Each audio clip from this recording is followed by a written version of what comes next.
Saul of Tarsus literally persecuted and murdered Christians, yet was converted by Christ into becoming St. Paul the Apostle.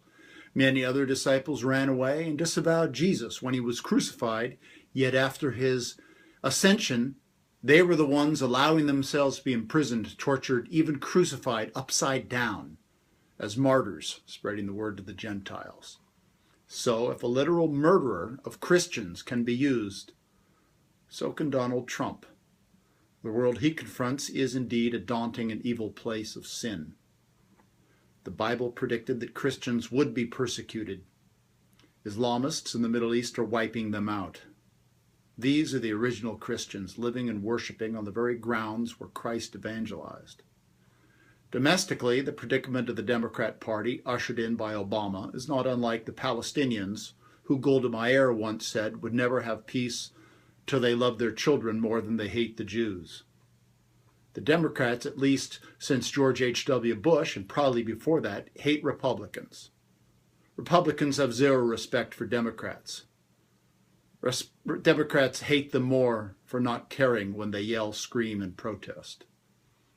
Black Lives Matter, the latest in a stupid list of ne'er-do-wells like Occupy Wall Street, despise conservatives.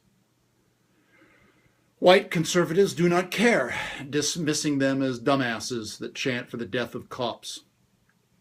Frankly, if the KKK wanted to make blacks more stupid than be conceived, they would have invented Black Lives Matter, not to mention rap music. The end result of all this is that the Republicans have more elected officials in America than any time since the Roaring '20s, or maybe even since the Civil War, when the Democrats were the party of the Confederacy. Democrat strategist Daniel Schoen openly warns that if they do not make drastic changes, mere 9 years after Obama's election ushered in the prediction that Reagan conservatism is dead, the Democrat Party may disintegrate into something else. The left has indoctrinated all aspects of society. They have destroyed decades of racial advancements in favor of growing race and class warfare, extorting one ethnicity against another. They spread liberalism and secular fantasy in the public schools.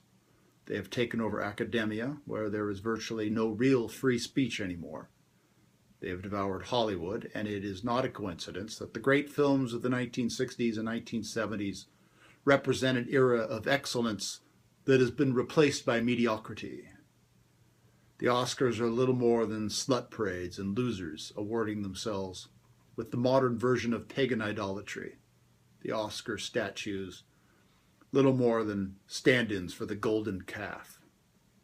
Government is staffed top to bottom with liberal bureaucrats.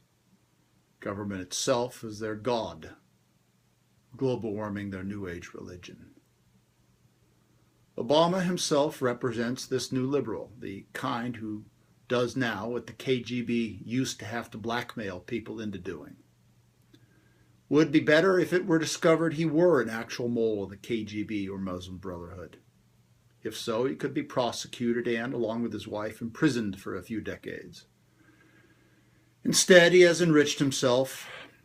A free lunch and book deals, complete with fawning ghostwriters, await he and his wife from coast to coast and beyond. Obama favored political Islam and, within weeks of his inauguration, added $1 trillion to the national debt. If a mole like the Yuri character were to ascend to the White House, likely his marching orders would start out, bankrupt the United States. This is not some kind of an opinion, it is absolutely what would happen. Art does imitate real life, as mentioned, and it did some years ago when a TV show called The Company placed forth as its premise, decades in the making, in which the 1987 stock market crisis was a communist plot. In the show, the KGB were dismayed to discover that President Ronald Reagan unleashed American capitalism to the point where it marked the 1987 crash as a mere blip in the history of capitalist prosperity. Obama spent more money in 8 years than all governments since Christ walked the earth, doubled the debt from $10 trillion to $20 trillion. The great question is whether God still favors us, despite murdering about 60 billion unborn babies. And whether the Constitution, the will of the American people, and the spiritual strength of this nation is too great for a traitor to overcome. What we have discovered is that Satan uses different forms of attack. Call it slavery, call it an assault on the democracies, call it Nazism or communism. Today it is harder to pin a phrase to describe it.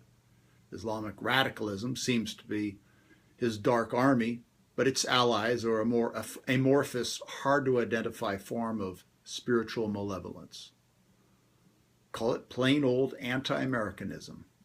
This is an assault on old values and traditions, lies uttered in the public square, its universities, and on liberal talk shows that attempt to paint America as racist, homophobic, and immoral.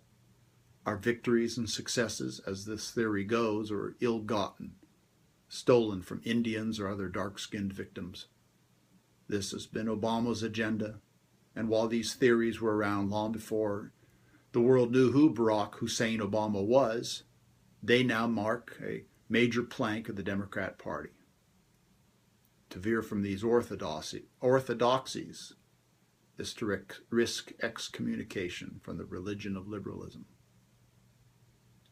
I'm Steve Travers. I'm a USC graduate, ex-pro baseball player, and a veteran writer-historian. I have authored over 30 books. I can be contacted at twitter.com/stwrites or uscsteve1 at AOL.com.